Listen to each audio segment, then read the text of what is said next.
যারা কচু পাতা আর বাটাবুটি দুটোই পছন্দ করো তাদের জন্য তো এটা স্পেশাল। এর জন্য পাতাগুলোকে ভালো করে ধুয়ে পরিষ্কার করে ডাঁটিগুলোকে বাদ দিয়ে ছোট ছোট করে কেটে নিতে হবে। এরপর কড়াইয়ের মধ্যে নুন দিয়ে সেদ্ধ করে নিতে হবে। শাক সেদ্ধ হয়ে গেলে খুব ভালো করে জল ঝরিয়ে নিতে হবে। এরপর কড়াইয়ের মধ্যে বেশ খানিকটা সর্ষের তেল দিয়ে শুকনো লঙ্কা কাঁচা লঙ্কা দিয়ে একটু হালকা নাড়াচাড়া করব। এরপর দুটো বড় সাইজের পেঁয়াজ আর ৮-৯টা রসুনের কোয়া দিয়ে কিন্তু একটু লাল লাল করে ভেজে নিতে হবে।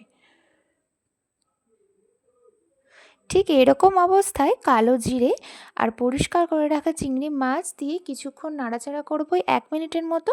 এরপর পরিমাণ মতো নুন আর সেদ্ধ করা শাকটা দিয়ে ভালো করে নাড়াচাড়া করব।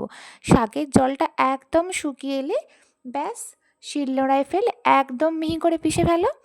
এরপর বেশ খানিকটা সর্ষের তেল আর লেবুর রস দিয়ে মেখে ফেলো। ব্যাস, এবার দুপুরে গরম গরম ভাত নিয়ে বসে পড়ো, এবার তো একদম রেডি।